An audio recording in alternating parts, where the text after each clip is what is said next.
El tema del que hoy vamos a hablar es un tema muy importante, porque vamos a hablar de la paz precisamente. La paz, la palabra de Dios, nos enseña qué es, nos enseña dónde está, nos enseña cuál es su origen. Por ejemplo, en el Antiguo Testamento, uno de los títulos proféticos del Señor Jesús, del Hijo de Dios, es Príncipe de Paz. Porque realmente en Cristo es donde podemos encontrar la paz, ¿sí? Por contraste, la palabra de Dios también nos enseña que el ser humano habla con ligereza de la paz. Dice un pasaje también en el Antiguo Testamento, hablan con liviandad, diciendo paz, paz, y no hay paz. La paz, en un sentido, es para el hombre la gran escapista, ¿no? El hombre la persigue, el hombre la busca, el hombre quiere la paz, pero es la gran ausente de su vida. Y cuando piensa que la ha alcanzado, se da cuenta una vez más que se le escabulle irremediablemente. Es impresionante ver cómo la palabra de Dios es enfática y cuando dice el por qué las personas no tienen paz. Porque la palabra de Dios dice que la paz no está al alcance del ser humano. No es algo que nosotros podemos ir y obtener en nuestras fuerzas. La palabra de Dios enseña que el ser humano es un ser tripartita. En este sentido, Dios dice que fuimos creados a la imagen de Dios, espíritu, alma y cuerpo. No es que Dios tenga cuerpo, pero sí Dios es un Dios trino, ¿no? Dios Padre, Dios Hijo, Dios Espíritu Santo. Y Dios creó al hombre tripartita, un espíritu, un alma y un cuerpo. En el cuerpo es muy fácil identificar, por ejemplo, cuando algo te duele, tú sabes, ay, me duele la garganta o me duele la cabeza. Pero es muy diferente el dolor del cuerpo que el dolor del alma. Tú y yo sabemos lo que es tener un dolor en el alma. Es muy diferente tener un cansancio físico o una debilidad física a sentirte cansado, agobiado en el alma, a tener ese cansancio, ese quebrantamiento de espíritu. Y en la palabra de Dios encontramos estas expresiones, ¿no? Quebrantado de espíritu, abatido de alma. Y es por eso que la palabra de Dios nos enseña que así como hay un alimento para el cuerpo, hay un alimento para el alma. Que así como hay medicina para el cuerpo, hay medicina para el alma. Y la medicina para el cuerpo no funciona para el alma. Dios dice, descansa en que yo soy tu sanador, pero te dice, yo puedo bendecir la medicina para sanar tu cuerpo. Pero aquí hay algo muy importante. Tenemos que entender y ubicar perfectamente cuál es la medicina que nuestro cuerpo necesita, pero no dejarle de proveer la medicina que nuestra alma también necesita. Alguien acude a un especialista porque tiene problemas nerviosos, ¿no? ¿Sabes qué? Es que me siento muy ansioso, estoy angustiado, no tengo paz. Y lo que le dice el especialista es, súrtase esto en la farmacia, me viene a ver en X tiempo. Y cuando regresa le pregunta, ¿y cómo se siente? ¿Ya más tranquilo? Podemos entender que no está más tranquilo, está drogado. No está más tranquilo, se le están olvidando sus pesares porque recibió un químico que finalmente está haciendo algo en el cuerpo, pero no puede hacer lo mismo en el alma. No te estoy diciendo con esto que no vayas al doctor o que tomar la medicina es malo, sino que te estoy diciendo por contra que así como nuestro cuerpo muchas veces necesita y requiere mantener ese perfecto equilibrio químico para que todo funcione perfectamente, también nuestra alma necesita lo que solo Dios le puede dar. Y muchas veces el hombre piensa encontrar en la medicina para el cuerpo lo que solo Dios puede dar para el alma. ¿Sí? Entonces es importante entender que así como decidimos ayudar a nuestro cuerpo, y yo soy el primero que les voy a aconsejar, mira, tu cuerpo necesita ayuda, acude con un especialista a que te equilibre, pero va a haber cosas que tienes que trabajar paralelamente en el alma. Porque si tú trabajas nada más en sanar el cuerpo, pero sin sanar el alma, siempre va a quedar ese problema, siempre va a quedar ese hueco, siempre va a haber esa ausencia de la verdadera paz que Dios nos da. Porque las medicinas no pueden actuar al nivel espiritual que solo Dios puede hacer. La palabra de Dios dice, penetra las coyunturas, los tuétanos, discierne los pensamientos, las intenciones del corazón. Solo Dios puede entrar a ese nivel en nuestro interior. Y lo que Dios quiere recordarnos es que no debemos pretender o esperar que la medicina física haga algo en el terreno para el cual no fue diseñado. La parte espiritual tiene que atenderse espiritualmente. Recuerdo el testimonio de una mujer que se convirtió en una mujer joven. Y cuando ella se convierte, ella venía así con problemas de ansiedad, con problemas de estrés tremendos. Vivía, como decimos, a punta de tranquilizantes. Ella se convierte y empieza a ver cómo Dios le da paz, cómo Dios le da tranquilidad. Y un día ya en ese caminar con Cristo, llegando la noche, se sienta en su cama y voltea a ver su buró, ve las pastillitas para dormir, ¿no? Y entonces ella dice, Dios, tú ya me diste paz, tú ya trajiste a mi alma la tranquilidad, voy a descansar, voy a confiar en que no necesito esto para dormir. ¿Y cuál fue su sorpresa? Que no volvió a necesitar esos elementos externos para poder descansar. Porque finalmente cuando tú pones tu vida en las manos de Dios, cuando tú realmente le crees a Dios, que Él puede dar lo que tu alma necesita, tú vas a encontrar en Dios lo que solo Dios puede dar, paz con Él. Ahora, es importante entender que Dios dice que no puede haber paz sin una correcta comunión con Él. Eso nos deja, aún a nosotros como creyentes, en una situación donde debemos estar vigilantes, cuidadosos de nuestra relación con Dios. ¿Por qué? Porque no importa que seas creyente, si tú permites algo que afecte tu relación con Dios, se llama pecado. Ese pecado al final interrumpe esa correcta relación con Dios. Y lo que Dios produce en tu vida es paz. Si se acuerdan, la paz es uno de las caras del fruto del Espíritu Santo. ¿No dicen Gálatas? El fruto del Espíritu es amor, es gozo, es paz. Y entonces cuando el creyente peca, deja de disfrutar los beneficios, los privilegios de tener a Cristo en el corazón. Y es entonces donde tenemos que regresar y aún como creyentes decirle a Dios, Dios, perdóname por esto, limpia esto en mi vida.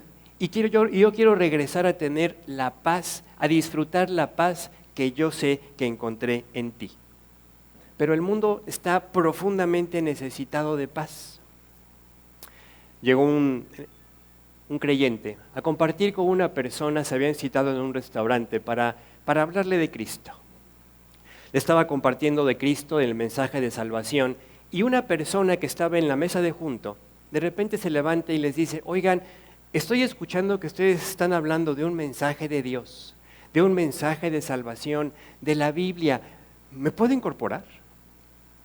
La persona se incorpora a la mesa, empiezan a escuchar juntos el plan de salvación y las dos personas se convierten, la que estaba citada y la que Dios tenía preparada ahí para escuchar el Evangelio. Después de que oran para recibir a Cristo los dos, la persona que se sumó a la mesa porque estaba interesado en la plática que estaba escuchando, se mete la mano al saco y saca una pistola, la pone sobre la mesa y le dice a la persona que le compartió de Jesús, tú me salvaste la vida hoy. Dice, porque tú no sabes, pero yo vine a este restaurante a tomarme mi último café y después de aquí iba a salir a darme un tiro.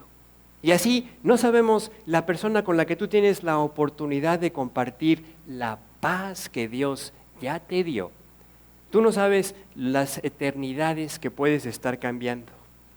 No sabemos lo que está pasando en la gente porque vemos fachadas. Vemos como redes sociales, ¿no? O sea, la sonrisa en todo el esplendor y por dentro amargura, por dentro ansiedad, por dentro temores. En una palabra, por dentro no hay paz. Y el más grande engaño del hombre es pensar que la puede alcanzar a través de medios humanos. Me voy a ir de vacaciones porque necesito encontrar un poco de paz. Y piensa que en el momento que la quiera puede estirar la mano y tomar la paz que necesita. Y sabemos que eso no es cierto. Eso no está a nuestro alcance porque la palabra de Dios dice que la paz solamente puede ponerla Dios en nuestro corazón. Por eso la bienaventuranza que hoy nos toca Bienaventurados, Mateo 5:9, bienaventurados los pacificadores. ¿Por qué? Porque ellos serán llamados hijos de Dios. Ahora, cuando hablamos de que son felices los pacificadores, primero tenemos que estar seguros que por esa comunión con Dios, cuidada, protegida, vigilada, arreglada constantemente, porque siempre fallamos. Un pensamiento, una molestia, una distracción, así un brote de nuestra antigua naturaleza que siempre está ahí agazapada. Y se puede interrumpir esa relación con Dios correcta. Y para que tú puedas ser feliz y compartir la paz, primero Dios tiene que ser el Señor el que gobierne tu vida. El hombre no está sin paz porque no la quiera. El hombre persigue la paz. Estaba revisando la página principal de la ONU y me llamó la atención que así su lema en la página es paz, dignidad e igualdad en un mundo sano. Puras falacias, ¿no? Es más, me llamó tanto la atención así el lema que dije, a ver, lo voy a leer en inglés, a lo mejor está mal traducido y no lo entendí, ¿no? Pues lo leo en inglés y no, pues decía lo mismo, ¿no? Dije, a ver, lo voy a leer en ruso, no entendí nada, ¿no? La paz, el hombre la persigue. Las Naciones Unidas se crearon en un intento de que el mundo no entrara una vez más en un conflicto armado universal después de la Primera Guerra Mundial. ¿Y qué pasó? No funcionó. Es más, de hecho, después de la Primera Guerra Mundial, lo que hoy conocemos como la ONU, no era la ONU, se llamaba la Sociedad de las Naciones. Y tuvo un rotundo fracaso, porque unos años después entramos como humanidad a la Segunda Guerra Mundial. ¿Por qué te comparto esto? Porque el mundo persigue la paz, quisiera tenerla, pero ignorando de dónde viene. En la ONU, en el edificio de la ONU en Nueva York, la mitad de un versículo o la mitad de un pasaje donde el hombre cuando crea este edificio, esta organización, refleja su deseo. En la ONU hay un pasaje que dice, volverán sus espadas en hoces, volverán sus armas en rejas de arado. No alzará más espada nación contra nación, ni se adiestrarán más para la guerra. Y este es un versículo que está en el Antiguo Testamento. Lo pusieron ahí en uno de los edificios y en uno de los monumentos que están en la zona de la ONU, en la plaza de la ONU. Y el hombre dice, ese es nuestro ideal, eso queremos alcanzar. Cuando inauguran este monumento, corren la cortina, el mundo vitoreó, el mundo aplaudió y dijeron, eso queremos. Y después de eso, son incontables las guerras que como humanidad hemos presenciado, hemos vivido. Pero te voy a decir por qué pasó esto. Porque el hombre quiere quedarse siempre con la mitad de la verdad que le gusta, ignorando o rechazando la verdad que tiene que ver con su vida, con lo que a él le toca. A ese versículo le quitaron todo. Dejaron la consecuencia, dejaron, queremos llegar a esto, a la paz, pero sin darse cuenta que esa consecuencia tenía un origen. El versículo completo dice esto, vamos a ver Isaías 2, versículos 3 y 4. Y fíjate cómo empieza, es contundente. Dice, porque Dios reinará en la tierra. Porque Dios reinará en la tierra, nos enseñará sus caminos. Caminaremos por sus sendas. De Jerusalén saldrá la ley y de Jerusalén la palabra de Dios. Te voy a decir algo, este pasaje le apunta al reinado milenial de Cristo después de que Él regrese por segunda vez visiblemente a la tierra. O sea, cuando ya acabó la tribulación. Y el hombre va a poder experimentar exactamente esta paz prometida. Pero la clave es esta, Dios es el que va a reinar. Esta es la semilla. Queremos el fruto, queremos la paz, sin sembrar la semilla en el corazón. Porque para que Dios pueda reinar en la tierra, ¿qué crees? Primero tiene que reinar en nuestro corazón. Versículo 4, la parte que sí nos gusta, ¿no? Juzgará entre las naciones, reprenderá a muchos pueblos y volverán sus espadas en rejas de arado y sus lanzas en hoces. No alzará espada nación contra nación, ni se adiestrarán más para la guerra. Cuando analizamos esto, entendemos el problema del ser humano. Le quitaron la verdad, le quitaron la esencia a este versículo. Quisieron usar una verdad y decir, a ver, es como comprarte un traje completo y decir, a ver, nada más me quiero poner el pantalón. Lo dejaron incompleto. Y Dios dice, así no funciona. ¿Por qué? Dice en Isaías 57:21, no hay paz. No hay paz, dijo mi Dios, para los impíos. El impío es sencillamente el que está separado de Dios. ¿Y qué nos separa de Dios? El pecado. Por esta razón, en el momento en que una persona peca, esa persona está separada de Dios. Y por eso vemos al hombre como humanidad, al hombre como sociedad, viviendo en guerra continua. Ahora, no te estoy hablando nada más, aunque sin duda lo incluye, de las guerras entre las naciones. No te estoy hablando del Medio Oriente. Te estoy hablando cómo constantemente estamos en guerra, ¿no? En guerra con la pareja, en guerra con los hijos con los padres, los hijos entre ellos, ¿no? Los hermanos peleándose, los vecinos peleándose. Y tú te puedes dar cuenta cómo en la práctica vivimos peleándonos. No hay duda que necesitamos paz. Y continuamente se firman tratados entre naciones, pero fíjate, no funcionan ni entre individuos. Las personas se divorcian porque quieren tener paz, ¿no? No, ya, me quiero llevar la fiesta en paz, mejor me separo. Y después de que se divorcian, tienen que estar firmando tratados de convivencia, ¿no? Porque no pueden estar en paz. El problema es el corazón humano. El problema es lo que está en el interior. El problema es que dice la Biblia, separados de mí, no puedes tener lo que solo yo te puedo dar. Fíjate que dice Isaías 57:20. Dice, pero los impíos, los que están separados de Dios, y otra vez, aquí podemos estar hablando del creyente que está permitiendo un pecado, o varios, y del incrédulo. Pero los impíos son como el mar en tempestad, que no puede estarse quieto, y sus aguas arrojan cieno y lodo. Claro, el hombre busca muchos pretextos o busca muchas razones para explicar su falta de paz. No tengo paz por mi semejante.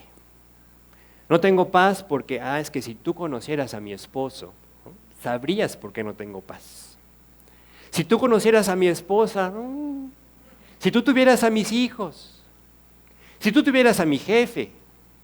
Y buscamos ahí todas las condiciones que nos rodean, las circunstancias que vivimos, etcétera, y pensamos, es que es mi situación económica. Con una situación económica un poquito mejor, yo podría tener paz. Y la palabra de Dios nos enseña que esa no es la razón. La falta de paz surge de un corazón distanciado de Dios. Y lo único que Dios nos pide hacer es reconocer que delante de Dios hemos pecado. En el Antiguo Testamento, cuando Dios promete que iba a enviar un Salvador, y ahí por eso te decía que ese nombre profético del Hijo de Dios, uno de ellos iba a ser Príncipe de Paz, es precisamente lo que los ángeles anuncian cuando Jesús nace en Belén, ¿no? Ese cántico de los ángeles que leemos en los evangelios, cuando dicen los ángeles a toda voz, ha de haber sido impresionante ese coro angelical, donde dice, gloria a Dios en las alturas, y en la tierra, paz y buena voluntad de Dios para con los hombres. No sé si se habían dado cuenta, pero este cántico angelical dejado plasmado en la palabra de Dios, el hombre lo ha transgiversado. Tradicionalmente, en los cánticos populares, ¿qué se canta? Y en la tierra, paz a los hombres de buena voluntad. Completamente distinto a lo que dice Dios, O sea, en el hombre no hay buena voluntad. En el hombre no puede haber paz por eso. Por eso Dios dice, te mando a mi Hijo, te mando a Jesús, porque a través de Él puedes tener paz y puedes recibir mi buena voluntad. Cree en Él para que yo te salve y para que tú puedas venir a encontrar en mí lo que tú no tienes. Los ángeles no se equivocaron. El mensaje de Dios fue enfático, paz en la tierra a través de Cristo. Ahora, el hombre, igual que nosotros, el hombre en el tiempo del Señor Jesús tenía que enfrentarse a su necesidad. Los religiosos del tiempo de Jesús dijeron, no, yo no quiero someter mi vida, someter mi voluntad al Hijo de Dios. No lo reconocieron como Dios. Hoy tú y yo tenemos la oportunidad también de seguir escuchando, a ver, Dios es lo que necesitas. Y es más, nuestra conciencia nos lo dice. Cuando Dios creó al hombre, puso en su interior una conciencia que cuando hacemos algo mal, nos dice, estás mal. Y tú puedes no hacerle caso, pero la conciencia te dice, estás mal. Y hasta que no enfrentamos lo que está mal, esa conciencia no deja de decirnos, estás mal, vives mal, haces cosas contrarias a ti mismo. Y entonces Dios dice, Dios quiere que atendamos a la voz de nuestra conciencia para que entonces acudamos a lo que la conciencia sí sabe que existe. La conciencia sabe que existe un Dios. La conciencia nos puede acusar o nos puede alentar, si la escuchas, a buscar el camino correcto. Recuerdo la anécdota de un muchacho, venía caminando por la calle y de repente ve venir hacia él a otra persona con una bolsa en la mano. Él, de manera natural, voltea a ver la bolsa que traía la persona y la persona que venía caminando con la bolsa se pone nervioso, se empieza a poner inquieto, de repente se nota asustado, se detiene, baja la bolsa y sale corriendo para el otro lado. El muchacho llega unos cuantos pasos después, se asoma a la bolsa que había dejado en la banqueta y ve que había un autoestéreo robado. Así funciona la conciencia. ¿Qué dice la Biblia? Dice en Proverbios, huye el impío sin que nadie lo persiga, mas el justo, el que ha encontrado su justificación en Cristo, el justo está confiado como un león. Por eso encontramos la diferencia entre quién quieres que arregle la ausencia de paz en tu vida. Tú no puedes. ¿O quieres que Dios la arregle? El hombre intenta arreglar la falta de paz en su vida de muchas formas. Por ejemplo, piensa, bueno, me voy a portar mejor. Y podemos intentarlo. Es más, podemos llegar a cierta mejoría. Dice en el libro de Colosenses, creo, dice, tales cosas tienen a la verdad cierta reputación de sabiduría, de culto voluntario, de humildad, de duro trato del cuerpo. Dice, pero no tienen valor alguno contra los apetitos de la carne. O sea, contra tu naturaleza, tus mejores esfuerzos no pueden. Puedes intentar portarte mejor. Puedes intentar ser religioso. A la carne le encanta la religión. Puedes intentar hacer buenas obras, ¿no? Ayudar a otros. Pero la conciencia no puede ser sobornada. La conciencia te está diciendo, ¿estás mal? Y hasta que no aceptes que estás mal y vas con la persona que realmente puede arreglar el corazón, ese problema sigue estando ahí. La paz es algo que Dios da. Es algo que Dios da, que Dios regala. Vamos a leer Efesios 2, versículo 13 y 14. Nos va a explicar un poco más esto. Habla de la persona que estaba separada de Dios, pero ahora ha decidido venir a Cristo. Y dice, pero ahora, ya en Cristo, han sido unidos a Cristo Jesús. Antes estaban muy lejos de Dios, pero ahora fueron acercados por medio de la sangre de Cristo. Pues Cristo mismo, 14, pues Cristo mismo nos ha traído la paz. Fíjate, no puede ser más enfático. Dios no puede ser más directo. La paz la trae Cristo. Y pone un ejemplo, dice, Él unió a judíos y a gentiles en un solo pueblo, cuando por medio de su cuerpo en la cruz derribó el muro de hostilidad que nos separaba. Este muro tiene dos formas de entenderlo. La primera, en el corazón, en lo personal, el pecado es una barrera, una pared que se levanta que nos impide acercarnos a Dios. Dios dice en el Antiguo Testamento, son vuestras maldades las que se levantan en el interior que te impiden verme y que me impiden a mí, dice Dios, acercarme a ti. Pero también esa maldad tiene una consecuencia. Si yo estoy mal con Dios, como consecuencia voy a estar mal con mis vecinos, con mi pareja, con mis hijos, con mi semejante. Por eso Dios dice, ahora en Cristo, los incrédulos judíos y los incrédulos no judíos vienen a ser un solo cuerpo. Está bien sencillo entender esto. O sea, Dios hizo de dos personas o de dos naciones que se consideraban completamente opuestas y enemigas, hizo un solo cuerpo. Esa es la iglesia.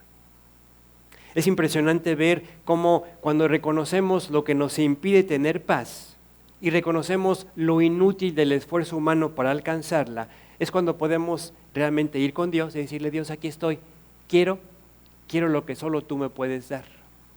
Dice el versículo 16, Efesios 2:16. Cristo reconcilió a ambos grupos con Dios en un solo cuerpo, por medio de su muerte en la cruz. Y la hostilidad que había entre nosotros quedó destruida. Esta parte final es bien importante porque esta hostilidad primero era contra Dios. O sea, el corazón del hombre en pecado es hostil contra Dios. Sus actos son hostiles contra Dios. Su modo de vivir es hostil contra Dios. Cuando Dios entra al corazón, esta hostilidad Dios la transforma en un deseo de quiero agradar a Dios. Quiero hacer lo que es la voluntad de Dios. ¿Y cuál es la gran sorpresa que nos llevamos? Que haciendo la voluntad de Dios, realmente empezamos a disfrutar nuestra propia vida. Y entonces entendemos, por eso no tenía paz, porque pecaba, porque cumplía lo que yo quería, porque cumplía lo que a mí se me antojaba y no lo que realmente me dictaba mi conciencia. Y como esa conciencia nos molesta, pues le damos la vuelta. ¿Sabes? A veces pensamos que la conciencia deja de hablar. Y no, la conciencia nunca deja de hablar. Pero nos podemos acostumbrar a estarla escuchando y no hacerle caso. Así es la conciencia, siempre te está diciendo, hay que arreglar, hay que arreglar. Si la conciencia dejara de hablar, el hombre en un sentido práctico, vamos a decir, podría tener paz porque no habría nadie que le recordara que está mal. Pero como la conciencia sigue hablando, el hombre sigue viviendo sin paz. Hace lo que quiere, pero no tiene paz. Cuando pecamos, pero vamos con Dios y le dices, Dios, perdóname, pequé, límpiame. Entonces, la palabra de Dios dice que es esa agua que limpia nuestra vida y que nos vuelve a poner en la posición de poder estar en buena comunión con Dios. Cuando pecamos por primera vez, nuestra comunión con Dios se interrumpe y por eso Dios empieza a buscarnos. Al incrédulo para que se salve y al creyente para que restablezca su relación con Él. Dios planeó hacer una sola cosa en ese sentido de nuestra vida, hacer la paz.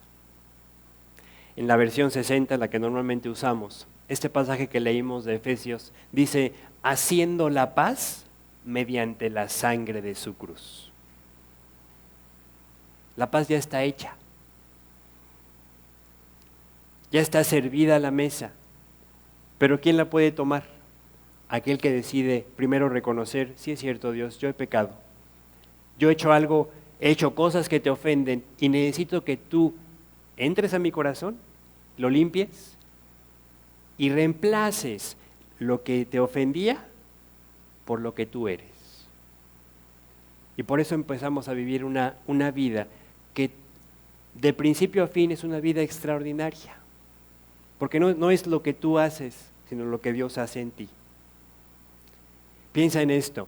Qué hermoso es poder tener un corazón en el cual Dios entró, quitó todo lo que había en su contra y empezó a poner en ese corazón lo que le agrada a Dios. Pero eso que le agrada a Dios, ahora tú entiendes, esto es lo que disfruta mi vida, lo que hace que mi alma tenga dicha, lo que hace que mi alma esté satisfecha, lo que hace que mi vida tenga paz. Un corazón entregado a Cristo es un corazón con paz. Un corazón que se sale del camino es un corazón al cual Dios sigue buscando y le dice: Dios, regresa, vuélvete a enfocar, vuélvete a poner en el lugar donde yo puedo darte paz. Lo que ofendía a Dios, Dios lo castigó en el Calvario, para que tú y yo pudiéramos tener paz. Y cuando tenemos paz, lo que más nos va a interesar es agradar a aquel que nos la dio y compartirlo. Por eso la bienaventuranza de pacificar, poder compartir con otros la paz que tú disfrutas, la paz que tú tienes, la paz que alcanzaste o encontraste en Dios. ¿Oramos? Dios, te damos muchas gracias por hablarnos con tanta claridad sobre lo que tú lograste en la cruz a favor de cada uno de nosotros. Gracias porque nos recuerdas que en esa cruz tú pagaste toda deuda, toda enemistad que surgía en nuestro corazón, en nuestra vida, y todo aquello que en el fondo era la causa de que no tuviéramos paz. Ni paz contigo, ni paz con nosotros mismos, y menos paz con el semejante. Pero gracias, Señor, porque en Cristo tú cambiaste completamente nuestro corazón. Derribaste esa pared llamada pecado y nos diste la oportunidad de poder recibir la paz. Gracias por poder tener paz contigo. Te damos gracias porque nos recuerdas la importancia de mantener una vida, una relación contigo limpia, una vida que te agrade y una vida vigilante. Como le dijo Jesús a los discípulos: velen, velen y oren. El espíritu está dispuesto, pero esta naturaleza, esta carne que tenemos es débil. Dios, gracias por fortalecernos y por darnos victoria sobre esa débil naturaleza que fácilmente falla, que fácilmente olvida, que fácilmente quita los ojos de ti. Pero tú no cesas en tu deseo y en tu intento de mantenernos puestos los ojos en ti. Te damos gracias por esta enseñanza y te pedimos un corazón sensible, un corazón honesto, para reconocer sin darle vueltas lo que nos afecta, lo que nos estorba, confesarlo, pedir limpieza y disfrutar de la paz y la comunión contigo que solo tú nos puedes dar. Te damos gracias en el nombre de Jesús. Amén.